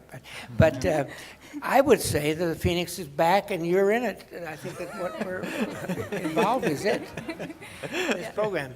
I just want to push on the abortion as a cause for the demise of the CMR and DMR a little bit and suggest that without evidence, that is, with no records, no transcripts, to throw that out as the explanation may be both stereotypical and also a little dangerous. That is, it implies kind of that religion has to take one stand and medicine has to take another. And if you think about the time when this was happening, there was a lot else going on that you could tell similar stories about in the absence of evidence. I mean, just in reproductive health, it was the time of birth control pills, it was the time of IVF, it was the beginning of prenatal diagnosis, which ties into abortion, but it was also the time of lots of end-of-life stuff, mechanical ventilation, ICUs, brain death, debates about euthanasia and whether it was appropriate to withdraw, all of which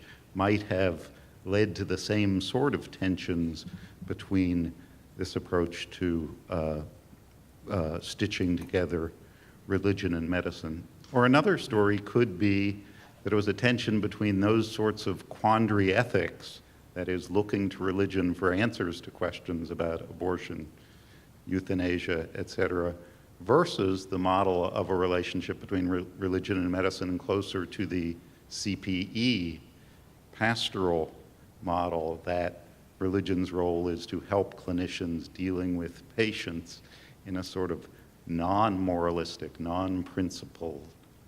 principalistic, patient-oriented, individualistic kind of way. So couldn't those also be equally plausible stories? And if so, isn't it a little dangerous to say it was abortion that led to the demise of this? I mean, I wouldn't say our, thesis is without documentation or evidence. I think, for example, the public testimony stuff is written there. But then we're not trying to say that abortion was the only issue at stake and it was the only reason that the CMR was abolished. But I think abortion did sort of play a catalytic role in that it just sort of focused, and because it was so politicized, I think it's plausible that it sort of focused in people's minds questions about the role of religion and whether it could really be a partner of medicine going into the future. So I think at the AMA, abortion was a big issue at that time, and there just happened to be historical records clearly indicating a connection between the CMR and abortion, which is why we focus on that issue, but that's not to say it's the only thing going on. And in terms of ethics, we also thought about potentially, sort of the rise of bioethics and whether that might have pushed religion sort of out of the picture. But we because we know sort of bioethics, so the Hastings Center was established in 1969, the Kennedy Institute in 1971. So on the ground among sort of physicians in organized medicine, ethics we don't think was very much on their radar. It was happening sort of in smaller academic circles. It was just starting to take off, but it wasn't really there as a sort of coherent and viable resource for physicians to turn to. So that's sort of why we rejected that idea.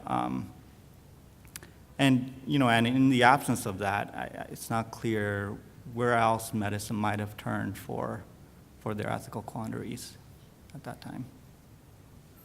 Thank you all for great presentations this afternoon. I have a question to our two historians who spoke earlier in the afternoon.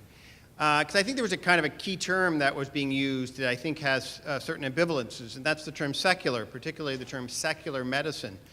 And I thought in both, speaking of the ancient world, medieval world, you used the word secular medicine. Now, of course, today secular tends to mean non-religious or anti-religious, but of course, historically, it's a theological notion of in time, which is still under the providence of God. So depending on how you use the term secular medicine, it can be trying to set it against religion, or it can be a religious form of medicine of one variety. And I heard in the context both of those connotations, or leaning towards the non-religious aspect. And I thought it was interesting, looking back to times when medicine and religion were not so separate, yet using the term secular medicine, which seems to separate the two of them quite cleanly. I would be interested to have both of you nuance a little bit more, or say a little bit more about what you meant by the term secular medicine.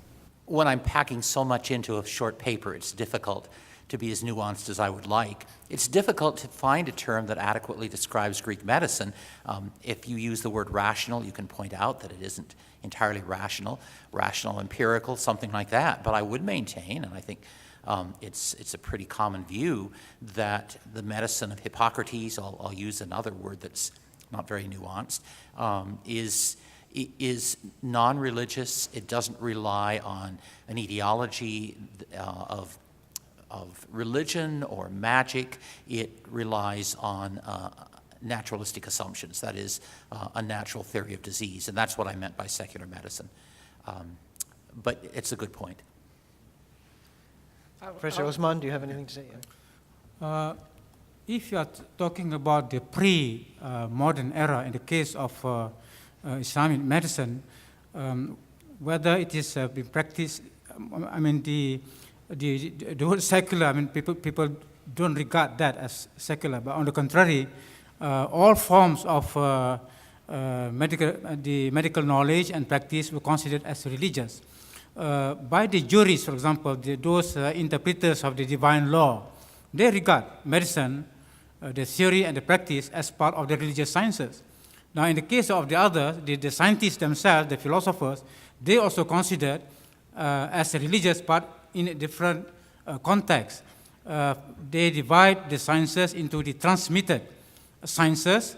That's one category. The other one is the so-called intellectual, rational sciences. But they're all based on the same principles of Tawheed, of the divine unity of God, and also based on the principles of the Sharia, the divine law. So we don't have that before the modern era, that dichotomy between the so-called religious and the secular. Jim Rusthoven, McMaster University. I'm a medical oncologist, but recently have studies in theology. Actually, I'd like to follow up on John's point. He didn't tell me to do this. Okay. Because one of my issues was the title of religion, and the fact that we talk about secular versus religious as opposed to secular being religious. And I think we should start considering that in our discussions with each other and with those around us. And that's simply because I think we need to understand here what we mean by religion, or what we mean by a faith community. I consider religion, for example, to be a faith community with its own cultic expression of that faith. So I think we should think about that carefully because, as Dr. Marty mentioned about principalism and Farquharson mentioned earlier about fear, fear is in bioethics from its earlier theological roots. Stanley Hauerwas, irrepressible as he is, criticized Paul Ramsey for not being bold enough in expressing his Christianity in his early works. And I tend to agree with that in having gone over those works in my own studies. I think we need to be more bold, but we also need to be more clever. And I think part of that cleverness is to understand the themes that are common to us as people from different religious traditions, but also the themes that will be common to those who consider themselves of the secular religion.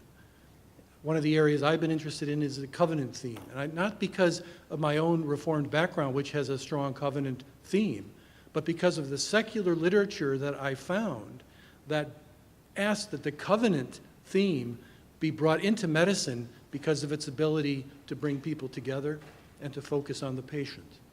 Whether it's the physician covenant of the Annals of Internal Medicine, all in 1995, or other references since then by nurses, medical educators, etc. So I would encourage us to explore those kinds of common themes, not because of their commonality as in the common morality, which considers itself its own religious ethical framework against the particulars which we would consider ourselves part of, but rather a way of engaging.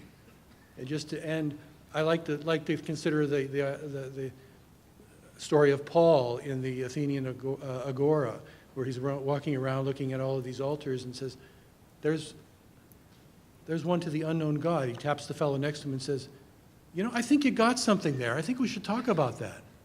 And then he explains what the God of Christianity and Judaism is. So I think I would encourage us to do that at this kind of a meeting and in future meetings. I'm one of the two that used the word secular when I quoted the CEO who said, don't be spooked out by the secular. He was talking in a very special sense. There was kind of militancy on those days on that side, and I would say there's quite a difference now. To me, secular is essentially a neutral term. It means belonging to this seculum, this age. When religion enters the scene, one Catholic theologian said, it pictures the world rounding itself off, getting all its explanations without any necessary relation to a transcendent order. And that's the way it usually shows up.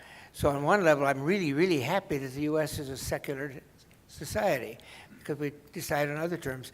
On the other level, apart from the legal, I'm just glad we're saturated with all these religious meanings for so many different kinds of groups. So I wasn't using it in a negative sense. Thank you very much for the panelists who made an excellent presentation on several issues that we all face with. I've been on both sides of the hospital bed as a patient as well as a physician. And I think when it comes to the issues of spiritual care, I think we need to be more conscious as physicians on training our own people in the area of spiritual care, as we're talking about. The emphasis in modern times has come on the separation of the physician community from the pastoral community.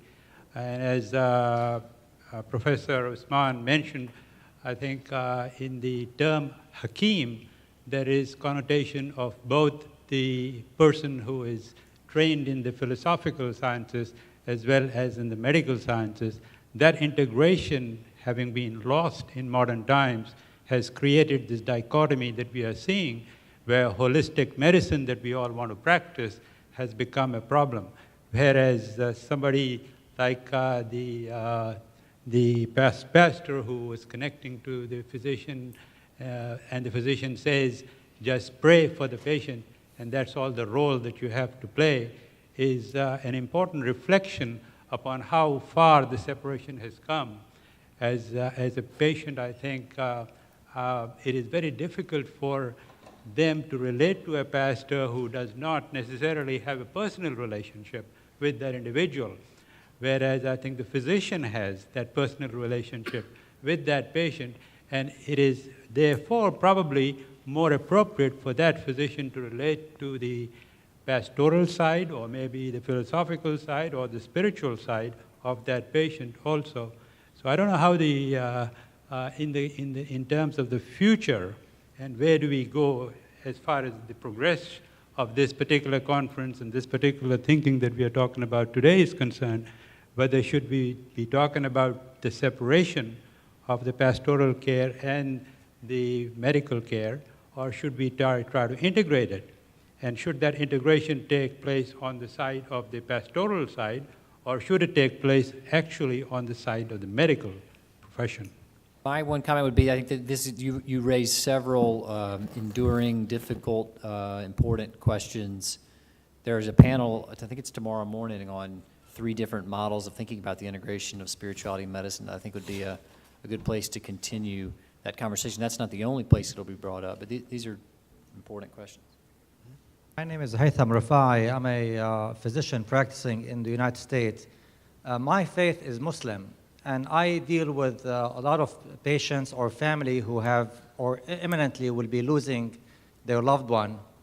In Islamic faith, we always tell them that, this is God's will, your loved one in God's hands, and, rely on God, and all this feeling that, or faith that we believe in Muslim religion.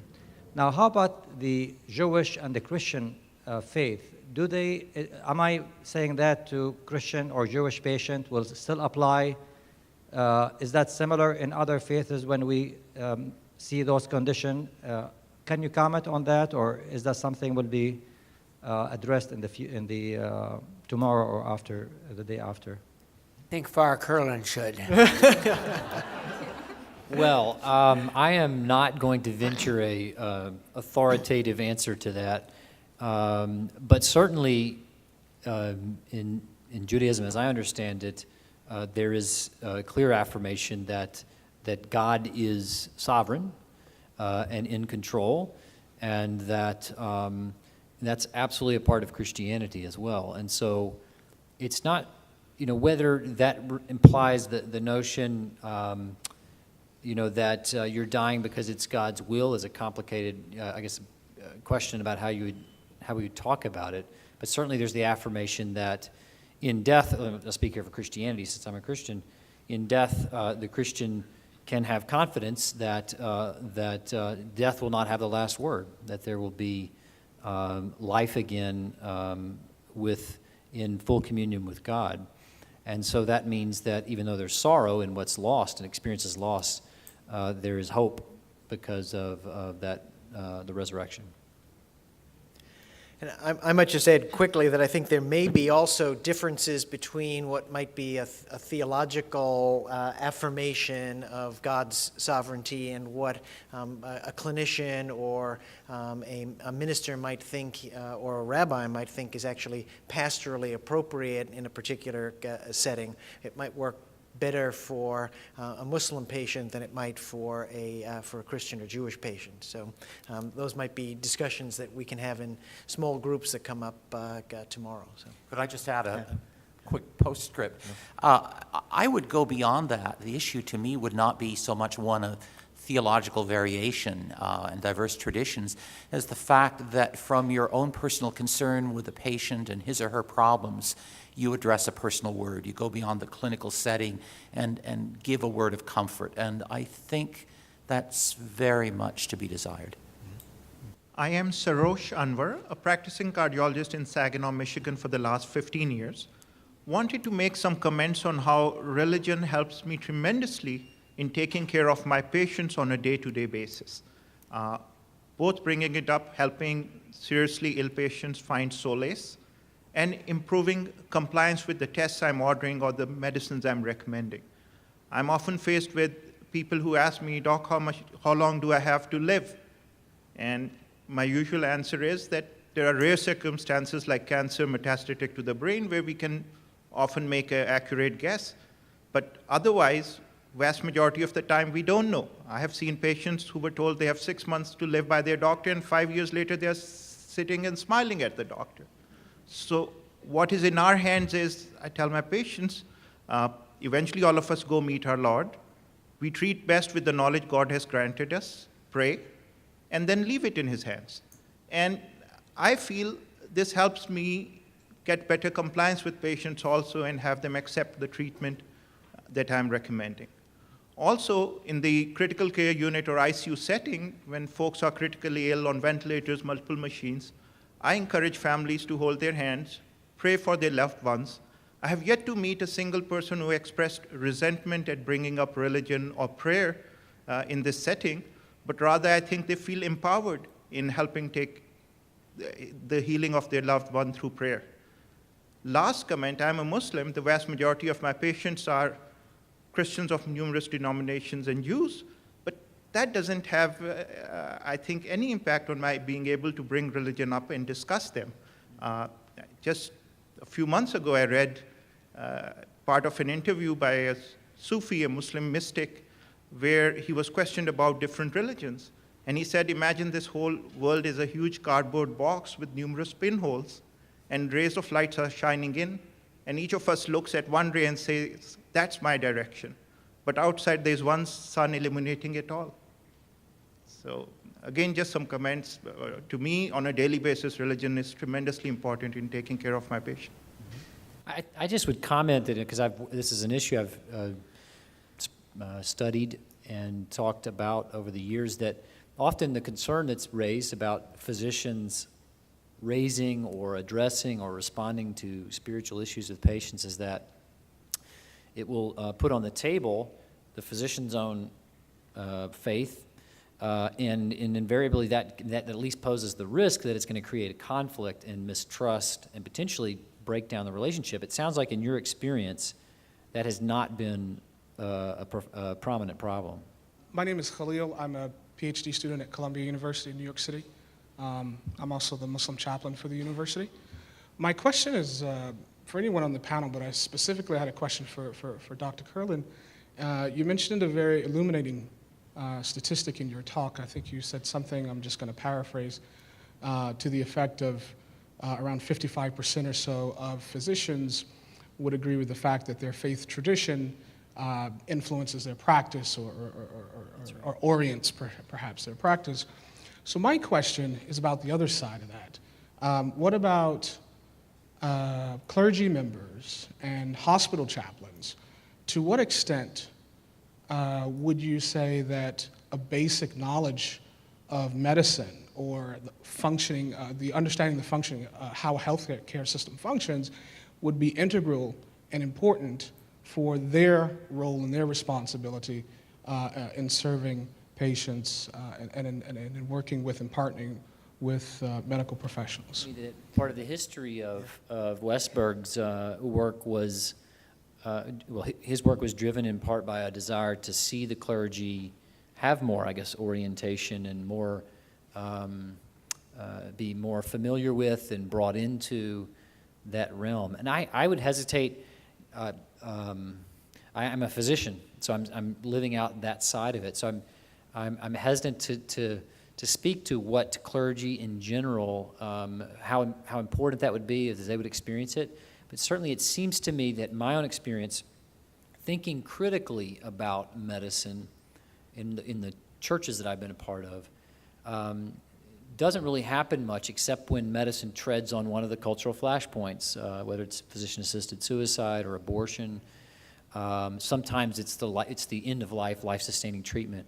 But otherwise, there's just not a lot of talk about what's going on with the world of medicine. And I think patients would be better served if clergy and lay people and physicians were in conversation about that, if it wasn't so much taken for granted. I think trying to know enough about the doctor's world is impossible because of the specialty, but I mean of the doctor's specialty. But I think that it's important for everybody who's involved with care to do all they can to learn the physician's world, and that's a very different thing. 2 or 3 of the things came along here struck me. You don't have to really say much. The being there of the physician is a big part. Dr. Newland, whom I referred to before, Arthur Frank, maybe some of you know his work, Calgary. He did a lot for the Park Ridge Center, has written some wonderful books on, one of them is called The Renewal of Generosity, Health, Illness, and How to Live. The epigraph is from Marcus Aurelius. Now you have been everywhere and you have learned everything. Have you learned how to live? And I think that he's out to say, this is what you're looking for. So he makes a great point of it, that how the surgeon, before surgery, positions herself as she's talking. Are you standing down there looking down at that poor mortal down there? Or are you sitting down and saying, tell me your story? It's a huge part. And once you learn that the good doctor is doing that, I think that the spiritual caller can learn a lot from it too. Dispensing too big an answer on why this is happening to somebody, it's a pretty scary business. It's God's will. Boy, remember when in Lebanon, one of the early terrorist accounts, I think 240 Marines were killed and 4 were spared. And at night, the parents of these 4 are on television saying, oh, we have a wonderful God who spared these 4. And if I were parents of the others, I'd throw stones at the TV set, do something in reaction. We don't know. And I think the presence. Arthur Frank, I also would finally say about him, we did an institute together once, and he said, I have seen a lot of suffering, and I've seen a lot of pain, and I've seen one thing worse, and that is being alone in a time of it. And I think the presence of the physician, it doesn't have to be very long, just a few minutes, the right way. You don't need a lot of words. I'm Barbara Banfield. I'm from Madonna University, and I am a nurse. And I think that it's important to, as you look forward, to also look at changes that are occurring in our healthcare system. One of the primary calls for the IOM is that it be patient-centered. And I think that traditionally it's healthcare in our hospital systems, at least, is not patient-centered. This is our system. I've recently been a patient, and it's like, hey, hello, doctor. I'm a person here. And I think when you speak about the holism of patients, also look at the holism of the healthcare providers. And if we come together as a team, there's much more of a calling for it being a team versus the physicians just being in charge of our healthcare system. And as a team, we approach a patient and say, we're here to help you, and we're all human beings here bringing different bodies of knowledge to help you. What's meaningful to you? So there's not so much division between different providers and, okay, the doc does this, the chaplain does this. We're here to help people. And nothing like seeing your physician as a human being. And I'll just share, I'm treated for multiple myeloma, and I have a nurse practitioner, and when he comes in, he's like, hey, how you doing? Talks to me as a person, and my multiple myeloma specialist comes in and speaks to me, and I said to the staff nurse, I said, it's like he sees me as multiple myeloma. He doesn't even come to me as a human being so that I can connect. And my last statement is just in terms of where we live. We have a diversity in terms of what patients we serve, what their religious beliefs are, as well as diversity in terms of the providers. Can we come together, though, as human beings? Okay, that's your belief, this is my belief, and share that, whereas this physician says he shares what he believes with his patients, and that then makes the human connection and brings meaning to everyone.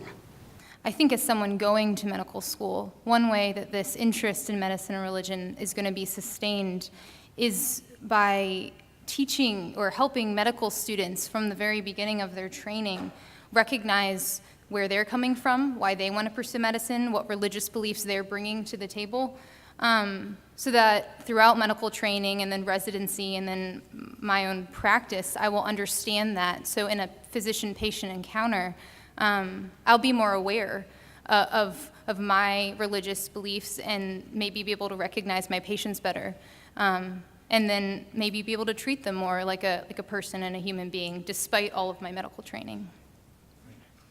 Well, maybe because of it and not in spite, but if we're optimists, if we're optimists. So with that, maybe we should close for the afternoon. Won't you join me in thanking our tremendous panel? We're off to a great start here. Thank you.